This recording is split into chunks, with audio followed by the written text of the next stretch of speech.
Alors peut-être déjà rappeler ce qu'est le Haut Conseil des finances publiques.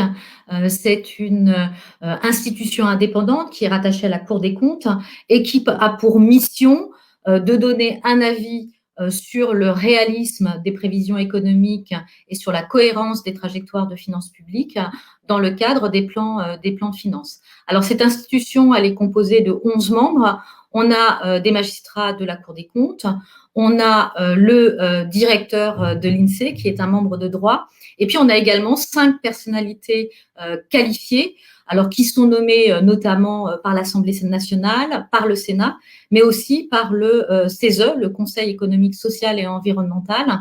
Et c'est le CESE, donc cette troisième assemblée, qui m'a nommée représentante du CESE auprès du Haut Conseil des finances publiques en tant qu'experte sur les sujets économiques.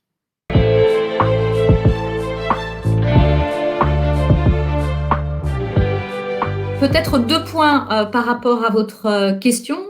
Déjà, je regardais ce qui s'est passé au cœur de cette crise sanitaire, qui est une crise totalement inédite. Eh bien, ont été invoquées les circonstances exceptionnelles qui ont permis de suspendre les règles budgétaires, des règles auxquelles les États doivent se conformer. En termes, on a des critères sur le déficit public à 3%, sur le ratio d'endettement public à 60%, et puis également les mécanismes d'ajustement. Donc, on a suspendu ces règles pour permettre aux États d'avoir les coudées franches pour soutenir leur économie au travers de ces plans d'urgence massifs qui ont visé à préserver le tissu économique, mais aussi l'emploi et les revenus. Sauf que maintenant, on sort de cette crise et qu'on va bien évidemment réinstaurer un certain nombre de critères budgétaires, normalement à partir de 2023. Et je pense que c'est l'occasion de réfléchir à de nouveaux critères, puisque les critères qui existent actuellement ont montré leurs limites, notamment dans le cadre de la crise des dettes souveraines, où, si vous vous rappelez, ça a donné lieu à des plans massifs d'austérité dans un certain nombre de pays de l'Union européenne. Ces plans étaient non seulement massifs, mais ils ont été très précoces. Et en fait, ces plans ont plongé les économies dans une récession prolongée.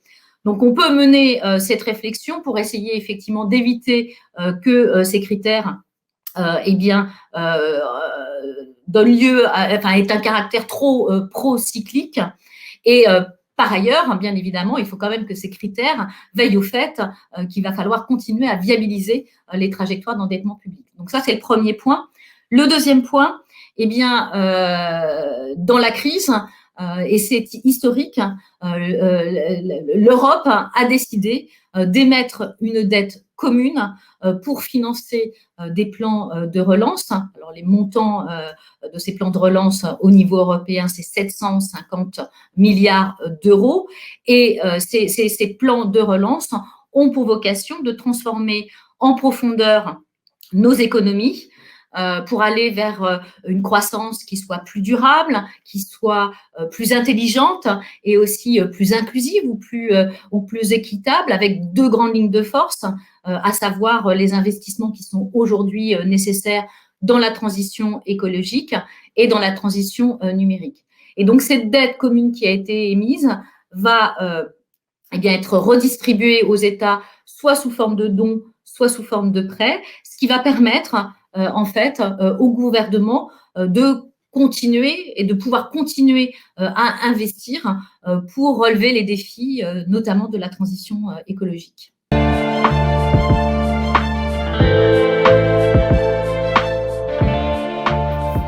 Alors, le Haut Conseil des finances publiques est aidé par un secrétariat général, et ce secrétariat général, il recrute de manière régulière à des niveaux master, école d'ingénieur ou école de commerce.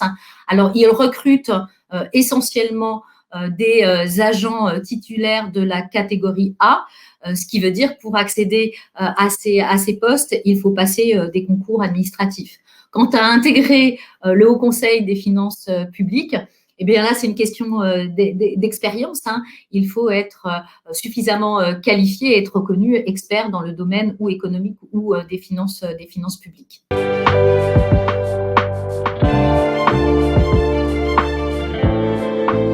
Alors j'aimerais leur dire bien qu'elles ont choisi une voie qui va leur offrir de multiples opportunités et sur des métiers qui sont très très très diversifiés au sein de la finance. Et puis j'aimerais aussi leur dire que surtout il ne faut pas qu'elles s'autocensurent, qu'elles ont le bon niveau d'ambition puisque c'est une profession qui se féminise et qu'il y a de plus en plus de femmes qui accèdent à des postes de responsabilité, voire à des postes clés dans la finance.